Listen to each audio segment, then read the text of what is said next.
ನಗರದ ಬನ್ನಂಜೆ ಹೆದ್ದಾರಿ ಪಕ್ಕದಲ್ಲಿ ಅಸಹಾಯಕ ಸ್ಥಿತಿಯಲ್ಲಿ ಕಂಡುಬಂದ ವೃದ್ಧೆಯನ್ನ ರಕ್ಷಿಸಿದ ಉಡುಪಿಯ ಸಾಮಾಜಿಕ ಕಾರ್ಯಕರ್ತರು ಸಂಬಂಧಿಕರನ್ನ ಪತ್ತೆ ಹಚ್ಚಿ ವೃದ್ಧೆಯನ್ನ ಮೂಡಬಿದ್ರಿಯಲ್ಲಿರುವ ಮನೆಗೆ ತಲುಪಿಸಿ ಬಂದ ಘಟನೆ ಮಂಗಳವಾರ ನಡೆದಿರುವುದು ಬೆಳಕಿಗೆ ಬಂದಿದ್ದು, ಸಮಾಜ ಸೇವಕರ ಮಾನವೀಯತೆಯ ಕಾರ್ಯವು ಸಾರ್ವಜನಿಕ ವಲಯದಲ್ಲಿ ಪ್ರಶಂಸೆಗೆ ಪಾತ್ರವಾಗಿದೆ.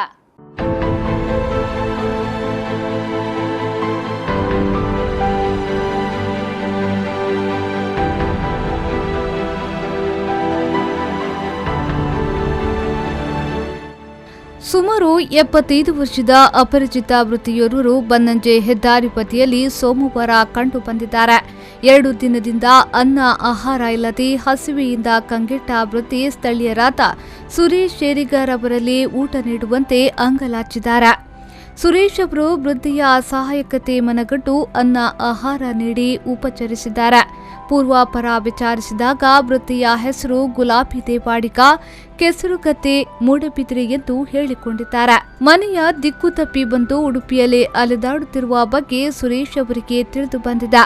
ನಂತರ ಅವರು ಸಮಾಜ ಸೇವಕ ನಿತ್ಯಾನಂದ ಒಳಕಾಡು, ತಾರನಾಥ್ ಮೇಸ್ತಾ, ಶಿರೂರು ಅವರಿಗೆ ಮಾಹಿತಿಯನ್ನ ನೀಡಿದ್ದಾರೆ. ವೃದ್ಧೆಯ ವಾರಸುದಾರರ ಪತ್ತೆಗಾಗಿ ಸಾಮಾಜಿಕ ಜಾಲತಾಣದಲ್ಲಿ ಪ್ರಕಟಣೆಯನ್ನ ಸಾಮಾಜಿಕ ಕಾರ್ಯಕರ್ತರು ನೀಡಿದ್ದಾರೆ.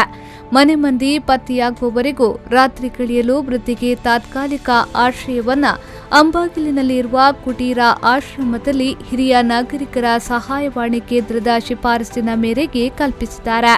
ನಂತರ ಸಾಮಾಜಿಕ ಜಾಲತಾಣದ ವರದಿ ಫಲಶ್ರುತಿ ಪಡೆದು ವೃದ್ಧೆಯ ಮಗ ಸಂಪರ್ಕಕ್ಕೆ ಲಭಿಸಿದ್ದಾನೆ.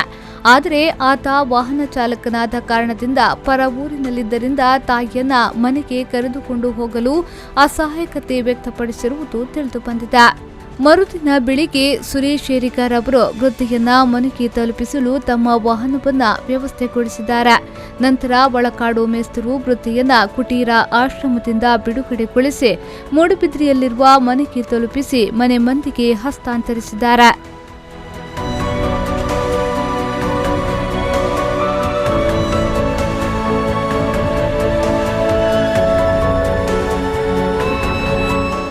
ಕಾರ್ಯಾಚರಣೆಯ ಖರ್ಚು ವೆಚ್ಚವನ್ನ ಸುರೇಶ್ ಶೇರಿಗಾರ್ ಅವರು ಭರಿಸಿದ್ರು. ನಗರದಲ್ಲಿ ಗೊಂದಲದ ವಾತಾವರಣ ಸೃಷ್ಟಿಸಿದ ಘಟನೆ ಕೊನೆಗೂ ಸುಖಾಂತ್ಯ ಕಂಡಿದೆ. ಪಲ್ಲವಿ ಸಂತೋಷ್, ವಿ4 ನ್ಯೂಸ್ 24/7 ಉಡುಪಿ.